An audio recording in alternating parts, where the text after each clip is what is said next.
Oke, yuk kita bahas sesuatu yang lagi panas banget.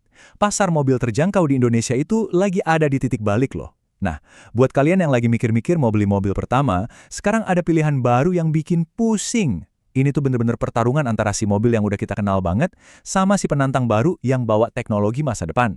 Coba deh, bayangin. Kalian punya budget sekitar 200 jutaan, rencananya mau beli mobil baru di tahun 2026.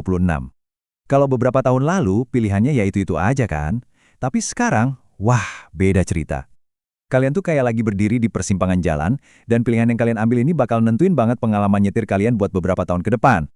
Jadi, di satu kubu, kita punya pilihan yang dikenal. Mobil LCGC. Udah terbukti andal, perawatannya gampang, dan resikonya kecil.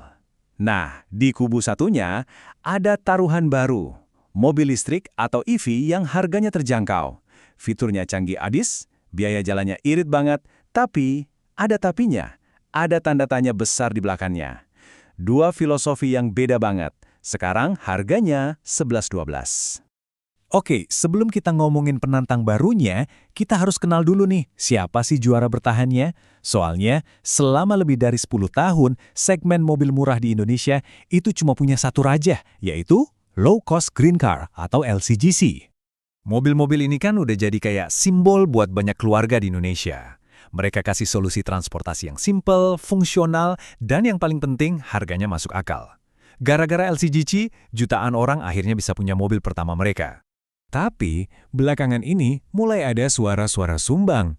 Kayak kata analis otomotif Yanes Martinus Pasaribu, konsumen mulai nanya-nanya. Dan mungkin kalian juga ngerasain hal yang sama kan? Harganya makin naik, tapi kok teknologinya gitu-gitu aja? Fiturnya juga minim. Apa iya kita bayar kemahalan? Nah, pas banget orang lagi ragu-ragu gitu, muncullah penantang baru yang siap mengubah peta permainan. Gelombang mobil listrik terjangkau dari Tiongkok yang dipimpin sama satu model yang disebut-sebut bakal jadi game changer, yaitu BYD Atto 1. Misi mobil ini tuh jelas banget, ngerusak pasar lah ibaratnya. Caranya bukan dengan jadi lebih murah, tapi dengan nawarin sesuatu yang nilainya beda banget. Mobil ini bawa teknologi masa depan ke segmen harga yang selama ini isinya mobil-mobil sederhana aja. Oke, sekarang kita adu langsung aja ya. Head to head. Kita mulai dari yang paling pertama dilihat sama pembeli, harga di showroom dan daftar fiturnya. Nah, ini dia angkanya. Buat tipe tertinggi, Toyota Agya Stylic itu harganya sekitar 201 jutaan. Sementara itu, BYD Atto 1 di kisaran 235 juta. Wah, harganya mepet banget kan? Keduanya jelas ada di rentang harga yang sama. Tapi pertanyaannya, dengan duit segitu, kita dapat apa aja? Dan kutipan dari seorang pakar otomotif ini, wah ini ngena banget. Beda harga yang tipis tadi itu ternyata nyembunyiin perbedaan nilai yang dalam banget. Coba kita lihat sedalam apa perbedaannya. Coba dilihat bedanya, jauh banget.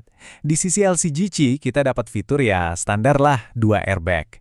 Nah, di sisi EV, wih, dapatnya 6 airbag, layarnya gede banget, bisa muter-muter, dan yang paling gila, ada sistem ADAS, fitur bantu nyetir canggih yang biasanya cuma ada di mobil yang harganya 2 kali lipat. Soal fitur, ini sih udah nggak imbang sama sekali. Tapi tunggu dulu, beli mobil itu kan bukan cuma soal harga di depan aja, ya kan? Biaya yang sebenarnya itu baru kerasa pas mobilnya udah kita pakai sehari-hari. Yuk, sekarang kita geser fokusnya ke biaya kepemilikan jangka panjang. Jadi, pertanyaan besarnya adalah, setelah mobil dibawa pulang dari dealer, mana nih yang bakal lebih banyak nguras kantong selama 5 tahun ke depan? Jawabannya, mungkin bisa bikin kaget loh. Kita mulai dari pajak dulu ya. Di sini bedanya kelihatan banget. Mobil biasa kayak LCGC itu kena PPN 12%, plus pajak penjualan atas barang mewah atau PPNBM 3%. Nah, mobil listrik, wah ini dia untungnya. PPNBM-nya 0% dan PPN-nya juga dipotong banyak banget sama pemerintah. Ini udah hemat gede dari hari pertama. Lanjut, biaya perawatan.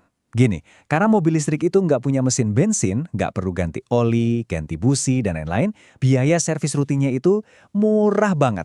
Perkiraannya buat 5 tahun atau 80.000 kilometer itu cuma sekitar 4,75 juta rupiah. Jauh lebih murah dibanding mobil bensin. Tapi ada tapinya nih, semua hemat-hemat dari pajak dan servis tadi itu datang dengan satu risiko paling gede. Harga jual kembalinya anjlok.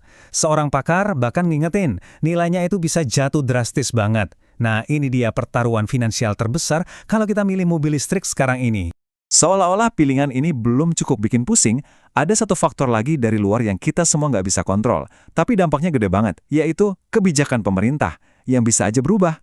Harga mobil listrik yang kelihatannya kompetitif itu sebenarnya sangat bergantung sama diskon PPN dari pemerintah.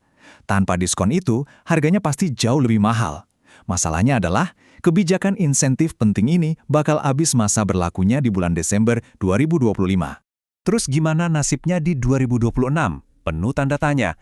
Apa bakal diperpanjang, atau diubah, atau malah stop total? Nah ini dia, belum ada yang tahu.